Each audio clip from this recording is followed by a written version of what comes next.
Thank you so much to Moji, my biggest champion. Good evening, everyone. It is incredible to see this room so filled, truly so amazing. As Moji told you, I am Dana Arschin, HMTC's first ever storyteller. It is the honor and the privilege of my lifetime to go around the tri-state area every single week, interviewing Holocaust survivors and creating short documentaries on their lives. One of those documentaries on behalf of HMTC was just nominated for a New York Emmy Award and Holocaust survivor. Thank you. Holocaust survivor Leo Ullman and I were at the award ceremony for the Emmys last month, and he got a standing ovation, and it was incredible. And all of you being here tonight helps us continue this work. So thank you, thank you, thank you.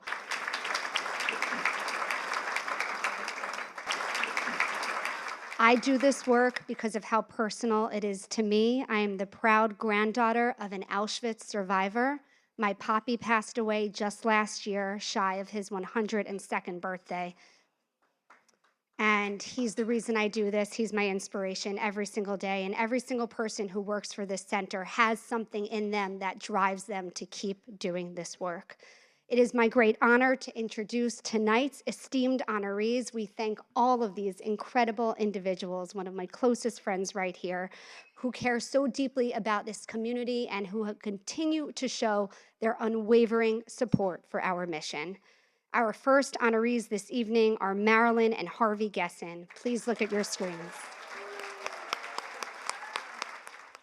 People often ask us, how did we get involved with the Holocaust Memorial and Tolerance Center? The simple answer is, how could we not? This is our family's legacy, and nothing is more important than family. I'm the child of two Holocaust survivors who lived through terror and loss, but somehow miraculously survived. They were always open with us about their histories. It wasn't easy learning that most of my family was killed, and killed for one reason, for being Jewish. The most vital lesson learned, which was always their plea, never forget. Teach your children, teach your children's children, from generation to generation, never forget. Another key reason for our involvement was my mother's Holocaust history, specifically being saved by her beautiful, wonderful Polish Catholic neighbor, whose name was Jan Borzecki. At great personal risk, Jan hid my mother from the Nazis, defying their orders and showing that one ordinary person could take a stand against injustice and do something extraordinary. How do you thank someone who saved your life? My mother attempted to when she stayed in touch with Jan and his family all through the years, helping them however she could. And then one day, the Holocaust Memorial and Tolerance Center reached out to our family while they were setting up their permanent exhibit, and they asked us to share Jan's story. And now in Gallery 4, his story of heroism and being an upstander is shared daily with thousands of visitors, nurses, police officers, children alike. Jan and his family are true heroes. In a time when we see the worst of people, we must always seek out the extraordinary individuals like Jan who bring light. This is gallery number 4. The importance of this gallery is life after the Holocaust and as the survivors were entering the DP camps and trying to move on to their new life. And here we have a flag of Israel that was sewn by 3 young women in the DP camp. They heard that their fellow survivor, a young man, had the fortune of being able to go to Palestine. And they decided that he shouldn't go empty-handed. And this flag is hand-sewn by those girls. It depicts their hope, their dreams for the land of Israel and a place that would be safe for Jews. You've just seen the memorial garden that was dedicated to 1,500,000 Jewish children that perished during the Holocaust. Along with that, the board tirelessly worked to put this garden together, thinking there would never be another reason to have another memorial. But alas, October 7th happened, and we decided to dedicate a section of our garden specifically to those people that perished on October 7th through the attack by Hamas on Israel. It is my pleasure to introduce you to Marilyn and Harvey Guess.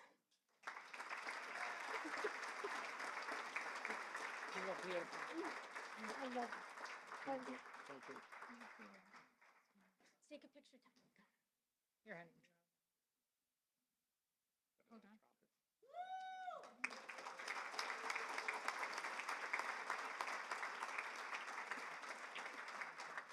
Our next honorees are Joy and Kenneth Breslin. Please look at the screens. Joy and I are flattered to be co-honorees tonight. Tonight's gathering is an opportunity for us to talk about one of the darkest periods in human history. I've been to Dachau.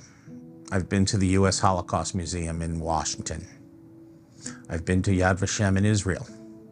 But only recently did I get the opportunity to visit the Holocaust Memorial and Tolerance Center in Glen Cove. The center is on a beautiful property on a tree-lined road. It has 7 galleries and a magnificent children's memorial garden. The garden was restored in 1996 as part of the Million Pennies Project, a project where children throughout the metropolitan area collected $12,000 in pennies, hundreds of jars, each penny commemorating a child that died during the war. It's projects like these that need to be continued and educate our children. The center needs our support, both financially and with our time. I hope everyone tonight has the opportunity of spending some precious time to reflect in the center and the adjoining garden. It's truly the best way to shock your conscience in understanding the evil that humans are capable of. As Winston Churchill said, the farther backward you can look, the farther forward you'll likely see. I never had a personal experience with a survivor until I was invited by a friend, Todd Greenfield, to a Giant game and their renowned tailgate. While cleaning up and preparing to go to the stadium, I was tapped on the shoulder by Todd's dad, Martin Greenfield. Martin was a wonderful man. He was a tailor. He survived Auschwitz. He migrated here. And after many years, he bought the business he once was employed by. Martin lived the American dream. Martin offered me a sandwich bag with a steak sandwich in it. Before I knew it, he was stuffing it in my pocket. I said, Martin, how could I possibly eat anything more than what I ate here at this tailgate? He said, take it, please. I looked at my friend Todd. He just smiled. I knew I got the message. You never know if and when your next meal may be coming. Let's never forget, like Martin, let's never be silent. I'll finish this remaining remarks with just another Churchill quote. Those that fail to learn from history are doomed to repeat it.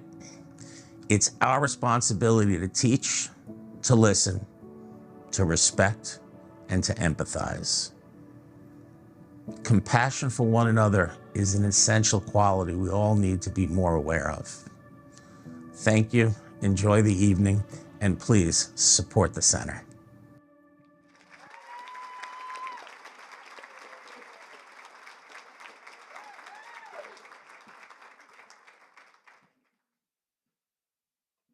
Please, a round of applause for Ken and Joy Breslin.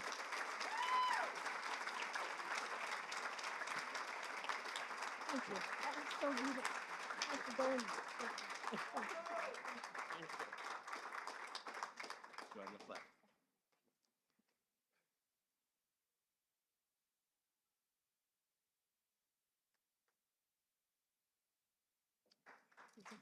Thank you. Joy, you got them? You got them? Thank you so much. Congratulations. And our last pair of nominees, Lisa and Peter Ripka. Again, please look at your screens.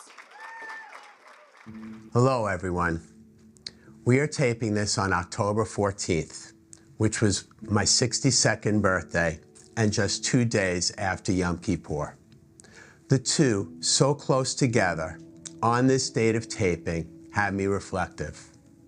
In Temple, I prayed for the memories of the 6 million Holocaust victims, 9 of whom were my nanny siblings, and 5 of whom were my poppy siblings. Luckily for my family and I, they both came to America, settled in the Bronx, and gave birth to my mom, Judith. I prayed for the memories of those that were murdered and those that were brutalized on October 7th. I prayed for the hostages to return. I prayed for peace to somehow come back for all of us in the world. I said some private prayers for the memory of one of my best friends, Jamie Warren, who passed so suddenly very recently, for my beautiful wife and best friend, Lisa, who is the strength behind everything I do, and my 3 children, Alex, Nicole, and Danielle, and their families. My whole life, I have always felt I had to put my head down to work and earn a living. Now, in my 6th decade of life, with the tragedy of October 7th in mind and anti-Semitism rising, I started saying to myself, perhaps it's time to give back. Perhaps it's time for me not just to be kind in my daily encounters with people, but to show my 3 children that it's never too late to dedicate some extra time to a cause you care about. With all of that circulating in mind, David Rosen called and asked if I would help out and lend a hand for tonight's event. Normally, I walk before I run. So David explained the mission of the Holocaust Memorial and Tolerance Center and how students, police cadets, nurses, and visitors come to HMTC to learn about the Holocaust and tolerance for people of different nationalities, ethnicities, and other points of view. I also took a heartfelt tour of the center with Yolanta Zemecka and Howard Mayer, which was quite impactful on me. So after thinking it all through and discussing it with my wife, Lisa, I agreed to help out. It also was not lost upon me that my partner, Todd Cooper, introduced me to HMTC's founder, Boris Churton of blessed memory, at the very beginning of the HMTC journey. So perhaps getting involved in HMTC was b'shert, or meant to be.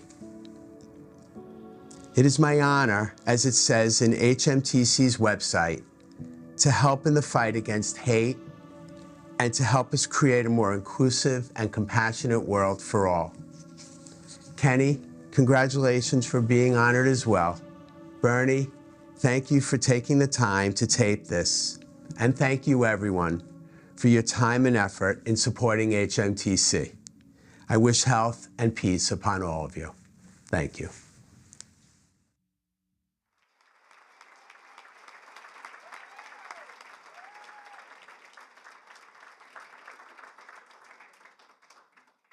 Lisa and Peter, Rivka, thank you. Thank you. Thank you. Thank you. Okay, so nice. So nice. Yes, thanks. Thank you so much.